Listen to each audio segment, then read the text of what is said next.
नमस्कार। तो आज मैं बताऊँगा कि आचार्य प्रशांत जी की शिक्षाओं से मेरे जीवन में क्या बदलाव आया है और मेरी कितनी जर्नी रह चुकी है आचार्य प्रशांत जी की शिक्षाओं के साथ।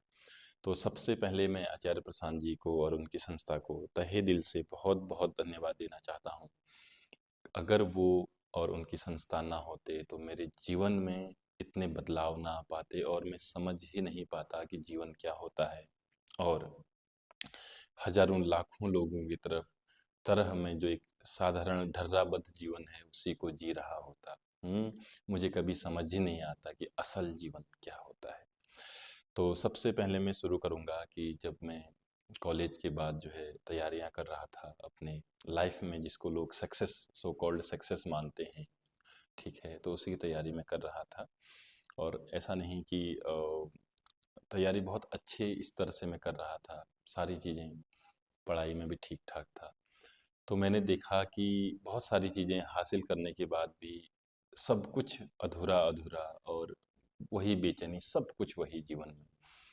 क्योंकि कॉलेज टाइम से ही या स्कूलिंग जब मेरी हुई थी तो पढ़ाई में ठीक-ठाक था, अच्छे स्कोर करता था। तो मैं देखता था कि कुछ लोग परसेंटेज के लिए जहाँ रो रहे होते थे, वहीं मेरी परसेंटेज बहुत अच्छी आ जाती थी। मगर कुछ मिलता नहीं था, कुछ बहुत टाइम पे भारत सरकार द्वारा स्कॉलरशिप भी दी गई मुझे, इंस्पायर्ड अवार्ड की तरह बेसिस पे, कि अच्छा परफॉर्म किया, चलिए आगे पढ़िए तो आपको 4-5 लाख जितना भी है हम देंगे, है ना? तो ये सारी चीज़ें उपलब्ध होने के बाद भी मेरा जो एक जीवन था वो बिल्कुल, ये मान के चलिए कि परेशानियों से भरा हुआ।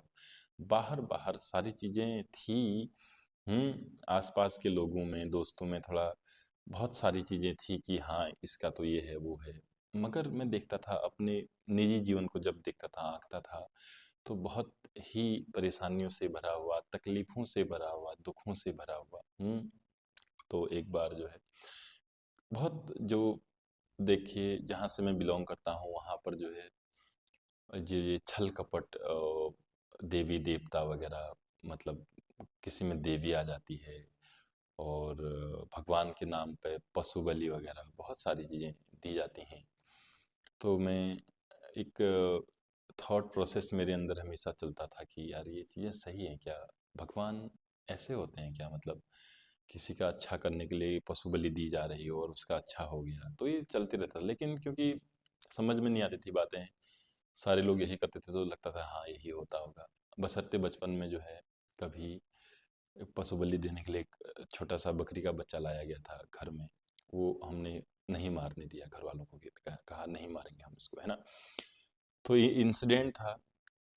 लेकिन एक बार क्या हुआ कि आज से लगभग 6-7 साल पहले, जब आचार्य जी यूट्यूब पे आए थे। आचार्य जी यूट्यूब तो लगभग 2012-14 में आ गए थे, लेकिन 18-19 की मैं बात कर रहा हूँ, 17-18 की, हाँ। तो उस टाइम सब्सक्राइबर भी आचार्य जी के बहुत कम हुआ करते थे, लगभग शायद मुझे याद है 18 या 20 हज़ार कुछ ऐसे सब्सक्राइबर थे। तो एक वीडियो, क्योंकि यूट्यूब आ गया था उस टाइम पे, तो वीडियो एक देख रहा था मैं, रील्स, आचार्य जी ने ब्लैक शायद कपड़े पहने हुए थे, एग्जैक्टली याद तो नहीं, लेकिन हाँ ब्लैक कपड़े थे, इतना याद है।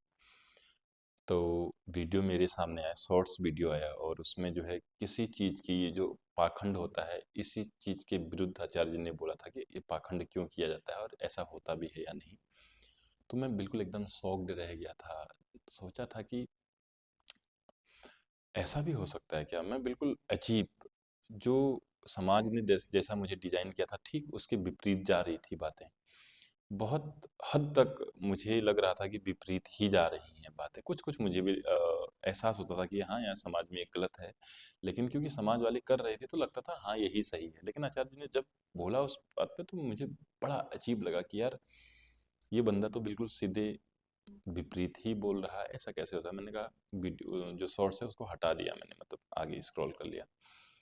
लेकिन मैं सोचते रहा, क्योंकि वो बिल्कुल खिलाफ बात थी कहीं न कहीं, जो मेरे सोचने का ज़रिया था, नज़रिया था, उसके बिल्कुल विपरीत वो बात चल रही थी। मैंने कहा छोड़िए।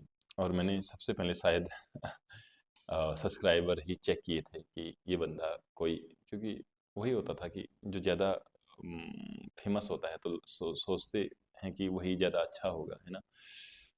तो चेक किए थे, सब्सक्राइबर भी ज़्यादा थे, नहीं तो मैंने वीडियो हटा दी। लेकिन वो जो प्रश्न था वो था जो ये मासिक धर्म होता है लेडीज का, उस पे रिलेटेड और पूजा पाठ से रिलेटेड एक शॉर्ट्स था।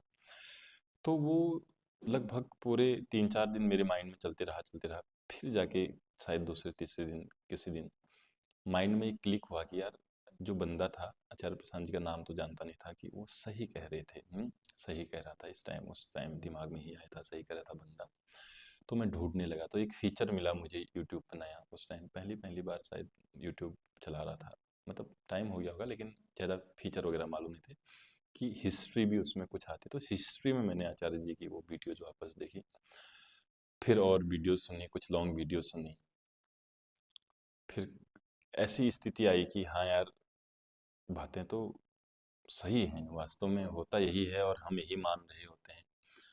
फिर धीरे धीरे मैं कभी कभी सुनता गया। हम्म और ऐसे ऐसे 1-2 साल हुए। कभी लॉन्ग वीडियो सुन लेता था, कुछ क्लियरिटी आ जाती थी। फिर वही ढर्रे होते हैं जीवन के, उन्हीं में वापस चला जाता था। ऐसा करते करते फिर मैंने देखा कि एक पल ऐसा आने लगा जब बातें तो समझ में आ रही थी कि ये सही है गलत है, लेकिन बड़ी तकलीफ उठने लगी, क्योंकि बातें समझ में आ रही थी लेकिन जी नहीं पा रहा था। हमारी जो पुरानी आदतें होती हैं उन्हीं में लिप्त था मैं, लेकिन बातें समझ में आ रही थी कि ये गलत है। तो जब बातें समझ में आती है ना कि ये सही है, और हम उसको कर नहीं पाते, सही चीज़ को कर नहीं पाते, हम गलत ही कर रहे होते हैं, गलत ही जी रहे होते हैं, तो बड़ा विरोध उठता है कि यार, ये आदमी मेरे जीवन में गलत आ गया है, या मैंने आचार्य जी को सुनना गलत शुरू कर दिया। ऐसा बहुत तकलीफ हुई, कभी कभी तकलीफ होती थी। कभी कभी ऐसा लगता था ये गलत कर दिया मैंने, है ना? क्योंकि मैं जी तो नहीं पा रहा हूँ, लेकिन अब खींच तो उठती है, प्रॉब्लम तो होती है, सही मालूम हो और गलत जी रहे हो, है ना? तो करते करते लेकिन एक अच्छी बात ये रही मेरे साथ, शायद जो भी कहेंगे इसको, कि मैंने आचार्य जी को सुनना नहीं छोड़ा। ठीक है, उस स्थिति में भी मैं आचार्य जी को ज़रूर सुनता था, क्योंकि जैसे वो स्थिति आती थी, सुनता था, थोड़ा-सा रिलैक्स फ़ील करता था मैं। तो ऐसे करते-करते 2-3 साल बीत गए। अब धीरे-धीरे, धीरे-धीरे जो सही कदम होते थे, वो जीने लगा। 100 में से 2, 3, 4, 5 कदम अब सही रखने लगा। तो अब थोड़ा-सा जो है सही मामला चल रहा था। तो ऐसा करते-करते फिर देखा कि आचार्य जी ऑनलाइन जो असली टीचिंग है, वो तो ऑनलाइन है, लाइव आचार्य जी क्लासेस लेते हैं, श्रीमद् भगवद गीता की, उस टाइम और भी बहुत चीज़ें। तो उनसे ज्वाइन किया मैंने लगभग आज से 2.5 साल पहले, ऑलमोस्ट ढाई, हाँ, 2.5 साल पहले से पहले लगभग मैंने ऑनलाइन ज्वाइन किया। सत्र सत्र लेने शुरू किए 2021-22 से। 21 में कोरोना हो गया था, नहीं तो उसी टाइम ले रहा था मैं। तो शायद पहला वाला जब मैंने कोशिश करी थी सत्र लेने की, वो कैंसिल हो गया था, तो संस्था द्वारा बताया गया कि जब भी अगला सत्र होगा तो हम आपको इन्फॉर्म कर देंगे। तो शायद 21 के एंड में सत्र हुए दोबारा से ऋषिकेश में, तो वहाँ गया मैं। तो देखा कि तब से कि असली टीचिंग तो आचार्य जी के सामने बैठ के सीखी जा सकती है, असली चीज़ तो वो है। तो तब से मैं बहुत अच्छे तरीके से संस्था से जुड़ गया, आचार्य जी से जुड़ गया, और बहुत सारी चीज़ें जीवन में अब बदली हैं। जहाँ छोटी-छोटी छोटी-छोटी चीज़ों पे मैं गुस्सा हुआ करता था, एकदम पता ही नहीं चलता था, लेकिन लोग कहते थे, "तू गुस्सा हो गया तुझे, तुझे गुस्सा आ गया" वगैरह बहुत सारी चीज़ें। अब मुझे हँसी आती है उन बातों पे, और कोई कितने भी गुस्से में हो, मुझे गुस्सा आता है, ऐसा नहीं। किन्हीं चीज़ों पे तो बहुत ज़्यादा खतरनाक गुस्सा आता है, लेकिन जो पहले जिन चीज़ों में आता था, अब सही बताऊँ उन चीज़ों में कम होने लगा है। लालच क्या है, और ये दुनिया अट्रैक्ट करती है तो रिझा रही होती है ना दुनिया। आचार्य जी कहते हैं, जाग गए जैसा कुछ नहीं होता, जागना तो हर पल, होश में रहना हर पल है। तो हर पल दिखता है कि जब हमारी इंद्रियां बाहर को हैं, पांचों इंद्रियां तो बाहर का ही काम करती हैं, ठीक है? दुनिया संसार तो इन्हीं इंद्रियों की वजह से है, तो हर पल इंद्रियां तो बाहर बाहर रहेंगी, और उसकी वजह से मन में आकर्षण उठता है, मन फिर भागता है इधर उधर। वो सारी चीजें अब समझ में आ रही हैं। दो टाइप की वृत्तियां हमारी होती हैं बेसिकली। वृत्ति तो जो जन्म जात होते हैं, जो जन्म से ही हमें मिलती हैं। दूसरा, हमारे संस्कारों ने, हमारी मान्यताओं ने, हमारे समाज ने हम पे भर दी होती हैं कुछ मान्यताएं, ठीक है? तो जब श्रीमद् भगवद गीता पढ़ा या अन्य ग्रंथ पर आचार्य जी बात करते हैं, तो समझ पाया कि ये सारे ग्रंथ, सारे जो जागे हुए लोग थे, वो एक ही बात को अलग-अलग तरीके से हम तक पहुँचा रहे हैं।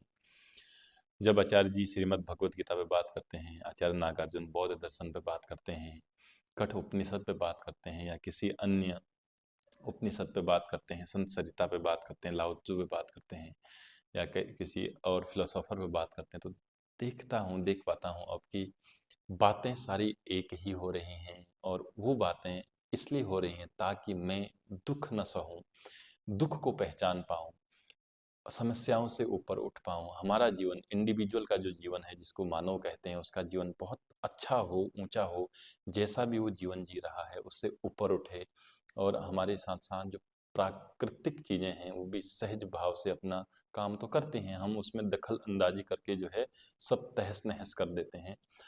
और जितने भी और जीव हैं, उनका भी जो है जीवन अच्छा हो, वो काम आज आचार्य प्रशांत जी कर रहे हैं, और बातें समझ में आ रही हैं, तो हम भी जी पाते हैं उन बातों को।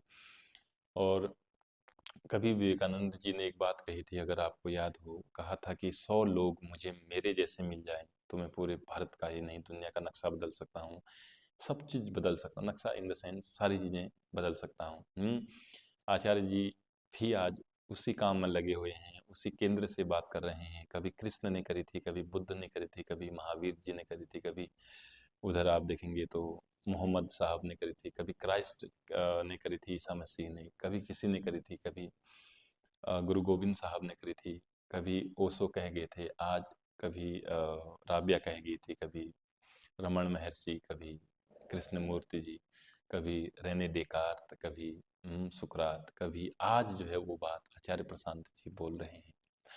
तो आप सबसे मेरी रिक्वेस्ट है, मेरा एक अनुग्रह है, आग्रह है कि आप लोग आचार्य प्रशांत जी की शिक्षाओं से गहराई से जुड़िए। अगर आप केवल यूट्यूब पे सुनते हैं, तो आप उनकी बुक्स के साथ आइए। आचार्य प्रशांत जी की लगभग 200-250 बुकें भी हैं जो अवेलेबल हैं, जिनको आप पढ़ के अपना जीवन बहुत अच्छा कर सकते हैं। अगर आप परिवार में, आपका परिवार है, बच्चे हैं, या आपके पेरेंट्स हैं, कोई भी, आप किसी भी आयु वर्ग के क्यों ना हो, सारे आयु वर्ग के लिए बुकें लिखी गई हैं, ताकि हर किसी का जीवन अच्छा हो।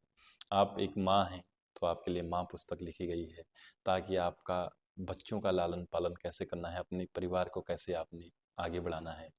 आप एक पिता हैं, आप एक बच्चे हैं, आप एक स्टूडेंट हैं, आप कोई भी हैं, आपका जीवन अपनी जगह कैसे अच्छा हो सकता है, और आपकी वजह से अन्य लोगों का जीवन कैसे अच्छा हो सकता है, वो सारी चीज़ें आप बुक से सीख पाएंगे। और अगर आपको बहुत जल्दी और बहुत गहराई से जीवन परिवर्तित करना है, तो मैं तो कहूँगा आचार्य जी लाइव सेशंस ले रहे हैं, आप उनसे जुड़िए।